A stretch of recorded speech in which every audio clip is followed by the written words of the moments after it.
to the Sphere. Riveting content, empowering your life.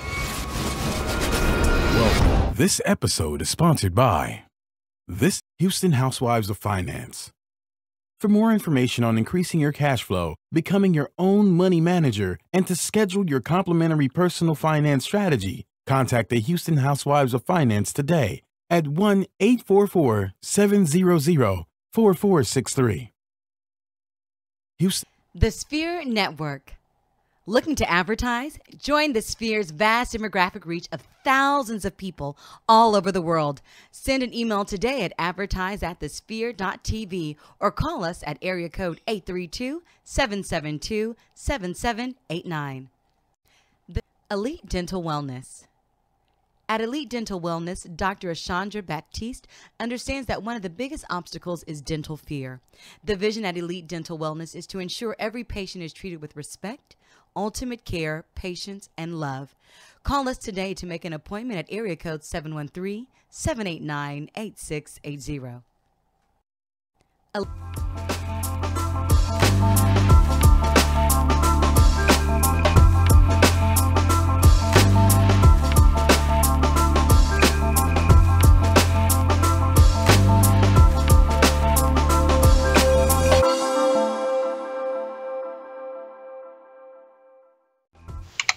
What up, good people? Welcome back to another episode of Technocrats. I'm your host, Gary Lee, also known as G Hawkins. Of course, you can find me anywhere online. That's Facebook, Instagram, Twitter, Snappity chatting at G Hawkins. That's G Hawkins with a Z. And I'm sitting here digitally with my main man, Jay. Jay, what's up, B? What's good?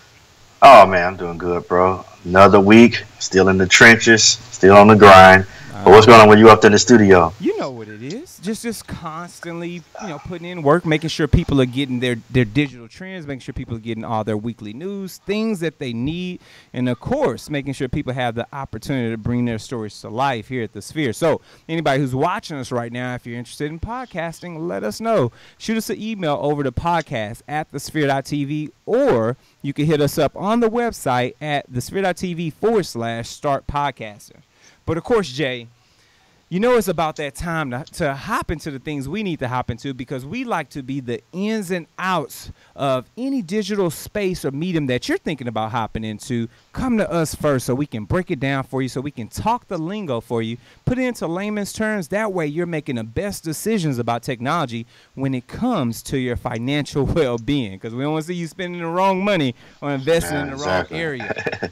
So without further ado, let's hop into our technological news for today.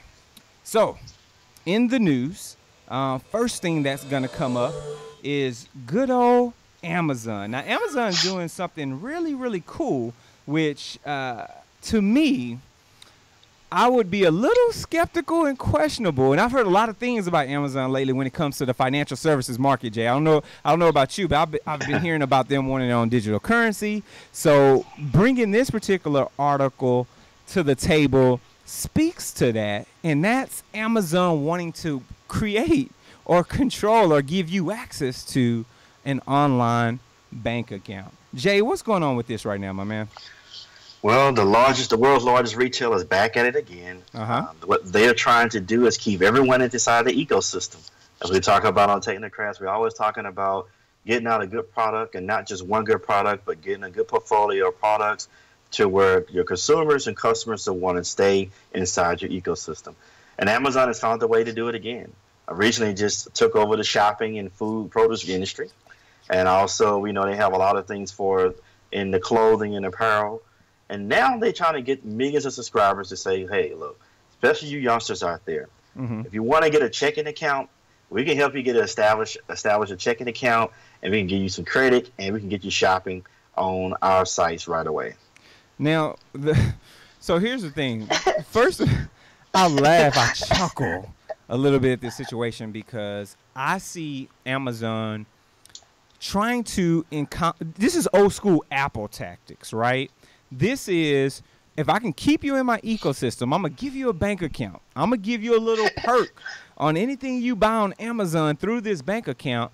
Now I've made it super easy for you to, one, put dollars into the online market, and 2, for me to take dollars out of your online bank account, right? Yes. With one-stop shopping directly via Amazon, right? Not only in food, but now I'm financial services market. Soon it'll be healthcare. Soon it'll be every aspect. Am I right, or am I tripping, Jay?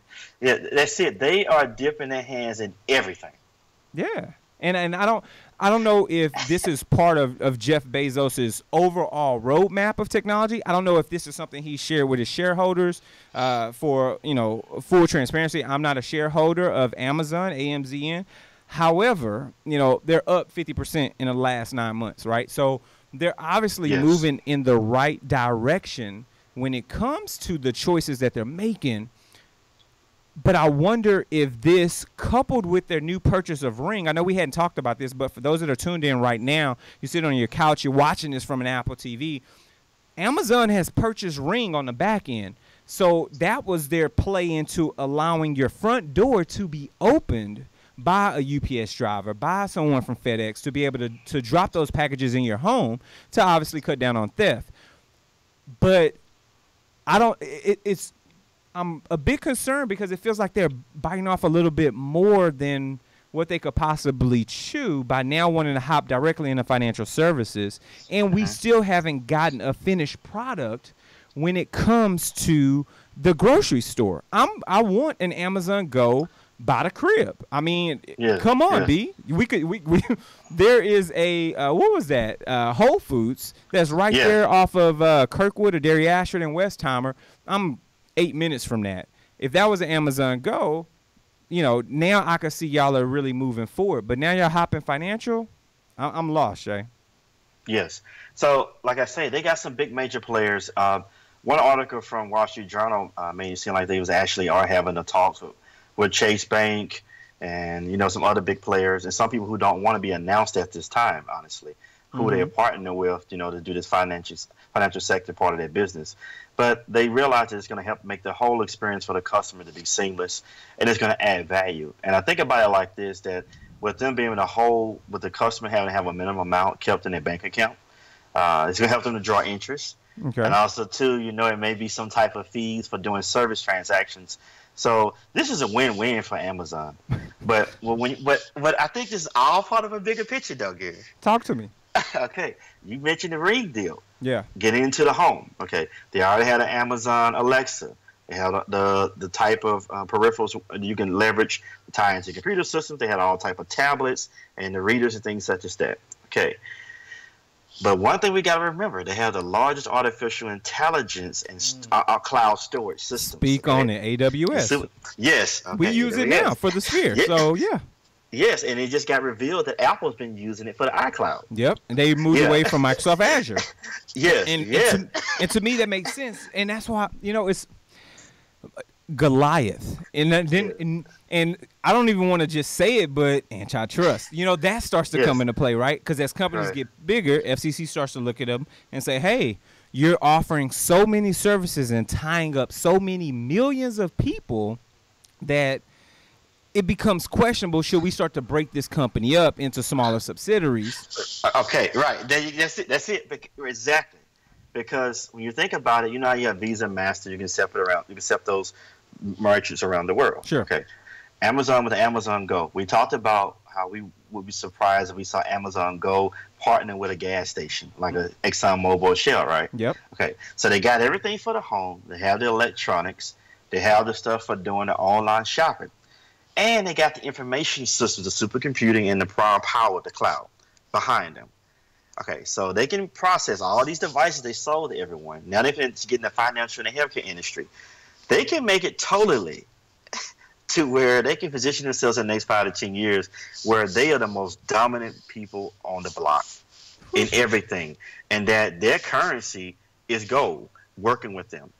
See, when you told me about the Ring thing, getting in the home, you got the Amazon Alexa controlling everything. These contracts times are getting divvied up for different people to start bringing this stuff in, not only for consumer, but they're doing a lot of things on the business side. Sure. With them getting its financial services, that's going to be very attractive to some people in small business, right? Would you think so? Small, medium business? Okay. So with them doing this, I'm seeing that they're going to offer some type of package deal to where pretty much everything you want to do, you can follow from the human experience of going to the grocery store, going to get gas, going to have a drone deliver something to your house, ordering some new shoes, shirt, or whatever, or food. It's all going to be an Amazon ecosystem, everything. And the other people are going to get left behind. That's what I feel. And Amazon is brilliant with this move, because if you're able to exchange currency and to finance things for people to buy stuff from your store, and you make an interest off that money, then the minimum deposit they got to keep in a checking account. Talk about this. This is a win-win for Amazon. I agree. I have a bit of concern, but I agree. I think you are right. So, but we want to know what you all think. For those that are tuned in right now, remember, you can shoot us an email over to technocrats@thesphere.tv, or of course across any social media site at the Sphere TV. Use our coveted hashtag Technocrats, and we will definitely get back with you, because we want to know how you feel. Are you down with Amazon? Are you down if they release a digital currency, or do you just want a banking account, from them? Are you stifled and you feel some type of way in regards to what Wells Fargo did with all these fake accounts? So now you're looking for a new competitor. So here may be a great opportunity for you, but keep us in the loop on that. So moving forward into our news is a great story that's going to change the life of a lot of young individuals that's looking for a job. But before we hop to that, this particular portion of the show is sponsored by the Houston Housewives of Finance. So, did you know that only 4 states in the United States offer financial education? 33% or more than 77 million of Americans don't pay their bills on time. 39% of Americans carry credit card debt from month to month. And 39% of adults say they don't have enough in savings. Don't become one of these statistics. Let Houston Housewives of Finance advise you on increasing your cash flow and becoming your own money manager by scheduling your complimentary personal financial strategy. Contact Houston Housewives of Finance today at 1-844-700-4463, or send them an email over to info@houstonhousewivesoffinance.com. Ask them how you can participate in a complimentary financial literacy workshop near you. Houston Housewives of Finances are the new faces of the new age of financial services. So, moving over to our young folks. Let me talk to you one time. For those that are considered millennials in the microwave society, or the Zers, whatever they're calling you 8 to 12-year-olds. There's a new sheriff in town that's going to be flipping your hamburgers. And this thing is called Flippy. It's a new burger flipping robot that's going to be working at a restaurant right over in Pasadena, Los Angeles. And it's going to be at one of the first of dozens of places that are going to start to utilize this machine to flip hamburgers. Now, normally this isn't something I'd even want to talk about. But the reason why I want to bring the conversation to the table is simply because this will change economics for everyone in that young millennial or early Generation Z in their financial aspect of growth in society. Some of the first jobs most people get are fast food-based jobs. So guess what happens over the next 5 to 10 years, right? Less than a decade, when Flippy in Generation 2, Generation 3 of this device, of this robot, starts to infiltrate your normal McDonald's, your Burger Kings, other places, not just flipping burgers, but fries, doing everything. Anywhere, McDowell's, if we want to take it to coming to America, anything and everything. You may have to deal with the fact that there are going to be less jobs available because of technology. Jay, how do you feel about this, man? When I first saw that this thing is not just a concept, but it's actually being implemented right now, Gary, when you mentioned this article, I was like, oh my goodness. It's $60,000. This is something that's affordable and attainable for a lot of people to bring in. They can fire 5 employees and put this robot in. Come on, B, talk to me. It costs $12,000 to run, right? So $60,000, that's a $72,000 investment with $12,000 every year. the cost of a minimum wage employee plus all the workers' comp, the back end, all the other stuff that goes inside with that, any type of tax liabilities, any type of healthcare liabilities, anything that you have to keep from a business owner's perspective on the books because of this particular employee takes the price up of that employee. And if this robot can take care of your first, second, and third shift, that's 3 employees that it's replacing. I'm pretty sure that's going to be less than $60,000. I'm pretty sure at $12,000 a year to maintain. Exactly. And this is what's really sad. You talked about the detriment this is going to be on the economy moving forward. Like I say, so many high schoolers depend on these jobs, not just in the summertime, but we know how the economy is. A lot of these kids are having to contribute to their family household. You know, it used to be back in our day, Gary, you get your jobs and your money, and you trying to get your new J's, or you want to get your new video games and have some fun to play. But unfortunately, a lot of these kids, due to unemployment in their family, they have to contribute a lot of their money to the household. So it's going to be a big impact on so many people, and they're not making anything already because these are minimum wage or a little bit above minimum wage jobs. But at least that was something for somebody to be able to, you know, pull their money and resources together, you know, to survive in this hard world. But with these robots, man, if one person get it, say for instance, you got 2 burger joints on the same street. Okay. If one burger joint decides to get this, and this person has eliminated 5 or 10 people from his workforce, if you ain't the next door neighbor with your burger joint, you're gonna have to get this machine. Exactly. What do you think? You know, I mean, it could be because at the end of the day, it's about efficiency and lowering your overall cost of ownership as far as a business is concerned, right? So you want the overhead to be as low as possible. You want to run as efficient and as slim or lean as possible. This makes common sense. At the price point, if this was $200,000, $300,000, this would be a different conversation. But at $60,000, that's 3 $20,000 jobs. That's somebody making less than $10 an hour, which means we're talking about people who are making minimum wage. Your jobs are going to disappear. And this is today. This isn't like a year from now. This is at 2018. People are not going to be employed because the robot's making the burgers. What's going to happen to my extra cheese? I feel some type of way, and I need to understand. What's going to happen when I need extra pickles on my stuff? What's going to happen when I need that little extra flair of a human? I need to know, Jay. That's a very good point. That's a very good point. The menus may have to change because as you watch the video, you see that it's still a little wrinkles to iron out. Sure. But you're right. If you try to do a variant or customization to your sandwich, I guess Burger King won't get this no time soon because you can't have it your way. Yeah, exactly. Mess up the whole model, right? The whole model's out the door on this one. So, but I would love to see what's going to happen with this. And once again, this is just burgers today. Talk to Chick-fil-A. Talk to Carl's Jr. Talk to all these big time. Talk to people that employ other things besides just burgers. This technology is going to come at some point. And if I'm a franchise owner, I'm going to question whether or not I need to hire 3 employees or if I can put this in a robot. I know what my maintenance cost is going to be. My reliability is up. I'm not having to worry about sick days. I'm not having to worry about somebody having an emergency. If I've got power and this device has been maintained, we are golden. So, you know what, Gary? Go ahead. I'm sorry. What you said? No, go ahead. I was going to say, after what you just said, like you say, you are going to be golden as a business owner. But I think about it, the conveyor belt methodology may enter into the fast food restaurant.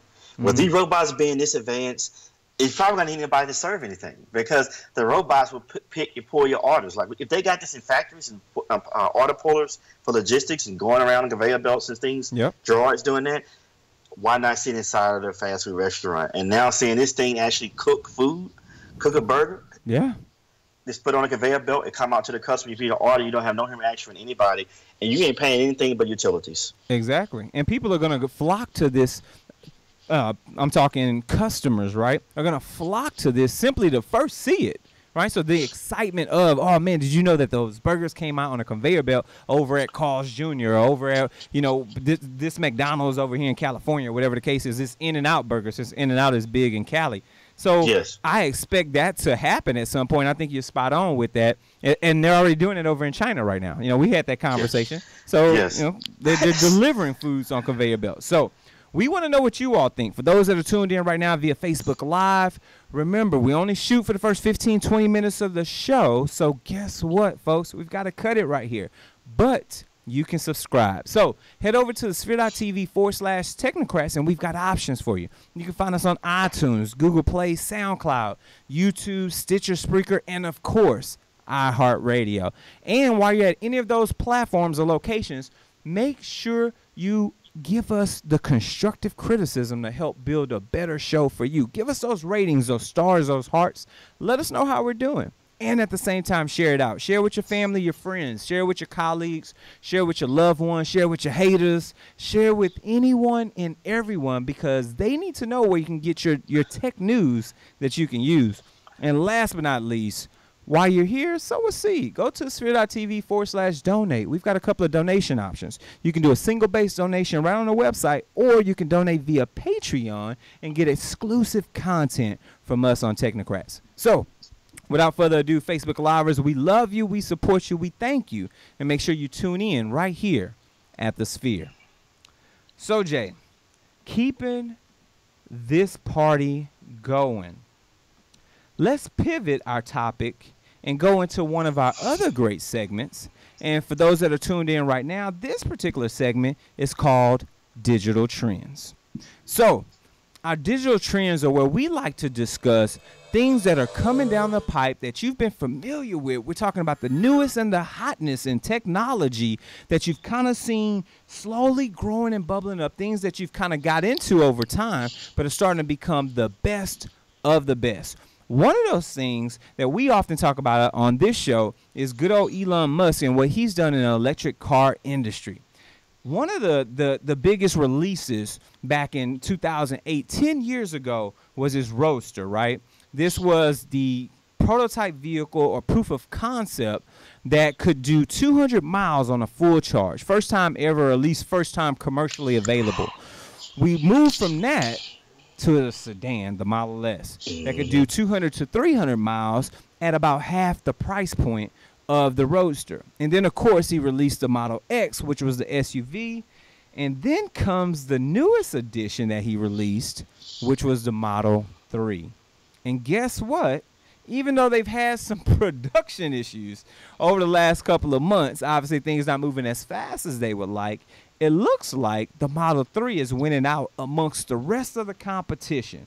So let's take a little look of the chart that we've got that we'll scroll down for you. For those that are tuned in, you're watching the podcast versus just listening to it.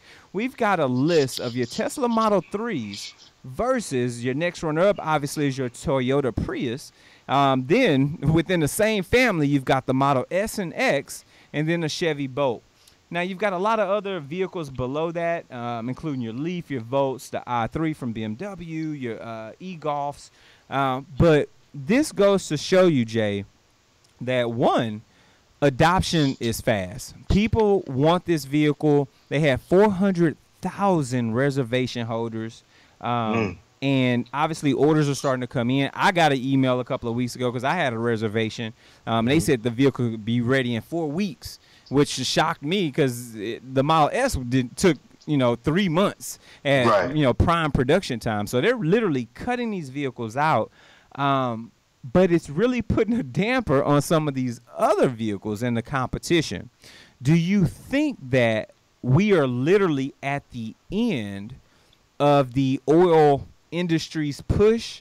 Do you think that all these other manufacturers are really now starting to follow suit? Or do you think this is just a wrinkle in time, that we're going to go backwards and be back at oil in the next 5-10 years?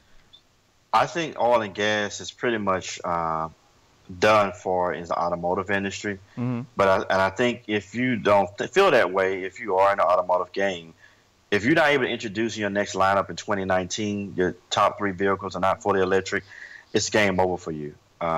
Because I think the biggest concern that we addressed on another show, and you even talked about, was putting in the infrastructure to be able to support these vehicles. Since Tesla realized, Elon Musk, that they weren't able to get this infrastructure in time around the United States and other countries where they sell well. The 2 largest markets is China and the United States, as the graph shows. But what Tesla did, they said, okay, well, we're not able to get our infrastructure, rapid charging things out They did a great job, but not as what they expected, projected to do. But what they came and did, so let us go back to the drawing board with our research. Okay. And then with our research, we can even extend not only the life cycle of our batteries, but the distance that they can go on a full charge. Yep. Get density. Yeah, so that fixed the big problem and allayed so many concerns to people. Because now, if you're able to give somebody 300 plus miles of charge, you're able to tap into a whole other market of people who want to own a Tesla outside of being in a home. Because if you live in an apartment, unless it's a brand new apartment or condo being built, they don't give you electrical circuits that you need to charge your vehicle, or you don't have access to anything. So a lot of people who live in nice luxury apartments or homes, they can afford the Tesla or electric cars. They just have an issue with trying to charge it, and they don't want to be dependable on anything outside of where they live to charge their vehicle in the state of a case of emergency. But now with Tesla showing 300 and up to 500 miles plus, 600 on their new Roadster. 600. 600. It's bananas, B. 600 miles an hour on a Roadster. That's $200,000. I mean, I'm enticed. Let me keep it a buck. I am enticed. I'm excited at that price point for that distance. Oh my goodness! On a gas cars can't get that far. On a full tank of gas. Who you telling? Yeah. Like for real. Oh yeah. So to see that how well Tesla's selling, but to see this list of how many people are in the game, I feel like it's gonna be like how Microsoft is now in the software computing game. Yeah. Microsoft come out with so many different things, but the bread and butter is the operating system for the server and also for the desktop. Very true. The client.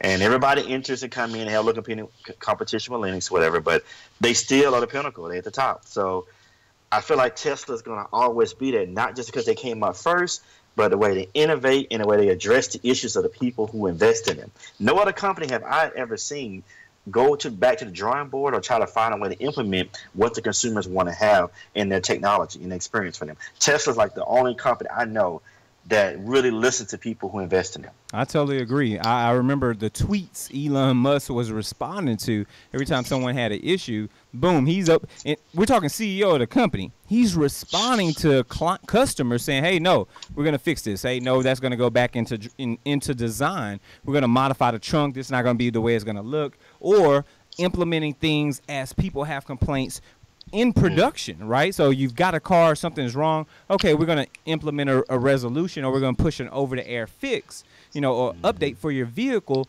to solve this problem. Nobody's doing that. Nope, not yet at least. But hopefully he'll continue to set the bar high for everybody else coming down the pipe. Right, and it's quality experience too. Yeah, it's not just an update or patch. It's quality, and it's reliable. It's reliability built into everything you get with a Tesla. Yep. And we have something on the screen for those that are tuned in right now. It says that Elon Musk is taking complaints from idea to execution in less than 7 days, folks. So literally within a week, he's gotten back with R&D. He's gotten with his staff to have things mitigated and then pushed out to customers everywhere across the world. Wow. Come on, B. He's setting the trend when it comes to how a CEO should operate a tech company. And hopefully we'll see other companies will continue to do the same thing. That's my goal. And we shall see. We shall see. So this particular portion of the show is sponsored by us right here at The Sphere. So are you starting your business or looking for a place to advertise? Do you have a need to reach out to thousands of people across the world to build your brand or sell your product? If so, get your product placement and advertising needs handled right here at The Sphere. We offer a wide variety of content delivery platforms, including iTunes, SoundCloud, Google Play Music, Stitcher, Spreaker, and YouTube. Plus, we have a vast demographic reach within the United States, as well as modern countries across the globe. Our enriched content and inspiring dialogue, coupled with your strategic ad, is surely to hit the mark every time. Call us today at area code 832-772-7789 or send us an email over to advertise@thesphere.tv. So make sure y'all get your advertising in, folks, because we've got some opportunities for you. So, Jay, let's do a slight pivot in the last segment of our show today. Moving away from our digital trends, good folks, let's hop over to our Mobility Weekly. So in Mobility Weekly, we like to discuss everything that's happening in mobile and kind of bring things to the forefront that you may not be aware of. One of the things that, Jay, if we could take it back one time, we had conversations in the house back when we was recording at the crib about what Microsoft should have did when they first decided to implement this Surface name, and some things that would have been excellent from a business consumer perspective, as well as just a continuity perspective. And that thing was a Surface phone. Well, guess what, folks? We've got some patents for you. Jay, talk to us a little bit about what's going on with Microsoft here, man. Okay, this first, Microsoft have me completely confused. Okay, remember last year they said they was dropping out of the phone game after they just bought a little Lumina and Nokia Lumina. Yeah, when they bought Nokia. Okay, yeah. And then they said they had stopped paying for this squad of people that they had on a software engineering team to do all this app development, right? Okay, they got rid of that part of the division.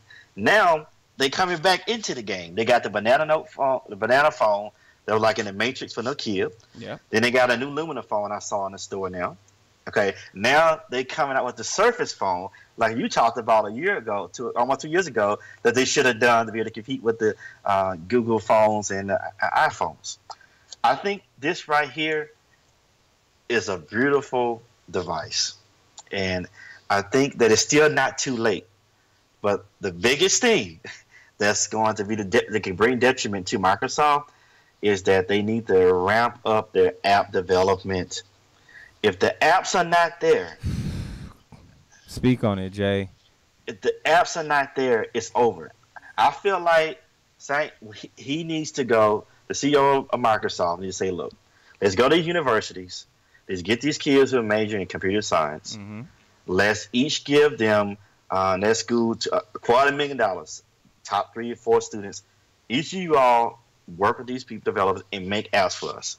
So when we launch this Microsoft Surface phone, we can have 100 good solid apps or more. You know, I'm talking about, because they didn't have apps for Bank of America, Chase, Wells Fargo. They had nothing for the Microsoft. Yeah, they have anything. So I'm like, it was only thing they had was the Office Suite and 1 or 2 apps, and then they had support, and it was gone in 2 months. And some fake Instagram app. Like, it wasn't even a real Instagram app. If I remember correctly, it was fake. Yeah, right. It was. And I'm like, this is Microsoft, for goodness sake. Yeah. So everybody wants to use Microsoft because really Microsoft gives you a lot of freedom. If you use a Microsoft phone, it's like you're using the computer. Yeah. You can do everything you can on a computer on a Microsoft phone. And that's why they missed this opportunity for business, and they missed it so hugely. And they when BlackBerry took that L, and when iPhone couldn't support ActiveSync, is when Microsoft had an opportunity, because didn't nobody want an Android phone at the time. Everybody wanted a G1. Right, so there was a prime opportunity for them to take over business, just like they've done with Azure, just like they did with Office, just like they've done with Server 2016 and everything below. 365, yeah, exactly. Office 365. They've taken over business. There was a prime opportunity because no one could play in that space well. No one had tools to really implement the things. Apple was very stingy about what they wanted to. They didn't even want apps back in the day. So there was a prime opportunity for Microsoft to come in and take this bull by the horns, but they missed it. The question, though, is it too late? Is it too late? Is this a flop before we even get started? Who wants to spend $700 when I primarily might not be able to utilize the apps that I want to utilize? Or if I do, they look horrible. The aesthetics aren't there. You're right. They're right. That's the biggest thing. You know what, Gary? I want Microsoft to succeed. I really do. Yeah, we need another player in this. I really feel Microsoft can take over Apple. I really do, because you got the consumers and you have the business side, and this would be the one phone that does it all. And they coming out with a dual SIM in here. It's over. The game over, because you can manage this phone so easily from the enterprise. Like the BlackBerry, the BlackBerry when back in the day, you had to still have. It was a whole other certification to do the BlackBerry mobile management thing. But on this here, the Biz, it was disappointing because even their games didn't work on the phone, bro. They didn't have a good library of games to put on the phone. And this is Microsoft. So, I mean, this phone is great, man. What I'm reading, and I don't know if you can see, there's a second article, too, with this, where they're actually showing some of the things and things they know for sure that's going to be on the phone. There's going to be people with the Samsung Galaxy 8 and 9 and what they're doing with the specs and the storage. Like they're talking about 8 gigs of RAM and 500 gig of storage, bro. Wow. On this phone. Now you're talking.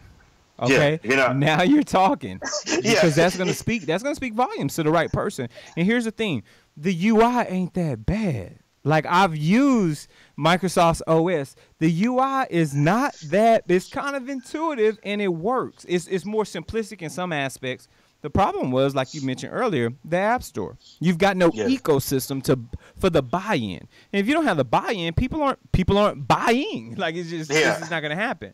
But we got the specs up for those that are watching us right now. You've got a first version at 3 gigs with 32 gigs of storage. Second version at 6 gigs at 128, which is on par with some of your best Android phones and, of course, your Apple phones. And then version 3, 8 gigs with a half a terabyte of storage. Come on, B. Nobody's doing a half a terabyte of storage right now. They're just not. Right. You got people removing external your micro SD slots, let alone trying to get a half a terabyte of storage. That's surely not happening. So once again, they've had beautiful hardware for the last 5 years, right? The Surface Book with the Surface. What was the iMac competitor that we talked about? They've got the hardware. Studio, Get your software game up, B. Right. Get your software game up. And the good thing they talk about, too, is the process, the Qualcomm's ARM-based SoCs. And they say this is going to allow it to run a full version of Windows 10 desktop experience on the phone. Nice. And all you need is RDP. You can remote into it. I mean, come on. I mean, we talked about this. This becomes HDMI out, Bluetooth keyboard and mouse. You've got a literally, you got your workstation in your pocket. Half a terabyte, 8 gigs. I just need to know what the processor is, if they're doing something local or internal, or if they're going to do a Snapdragon 837, 835, or something like that. But you've got everything you need for a true remote workstation experience. That could have satisfied business markets if you had the right application base. And if you don't on the mobile side, then you've now stifled yourself. I need y'all to fix this. For those that are tuned in and you're a Microsoft employee, holla at somebody. Talk to somebody. Let them know that the guys at Technocrats, we've got the answers, B. We've got them for you. So it brings us to some other answers for you. This particular portion of the show is sponsored by somebody that can answer your dental problems, and that's Elite Dental Wellness. So at Elite Dental Wellness, our vision is to create a welcoming practice that will offer exceptional care and a lifetime of dental wellness. We're committed to the finest possible oral care and the overall health and well-being of our patients. Elite Dental Wellness is built upon a foundation of integrity, expertise, and service.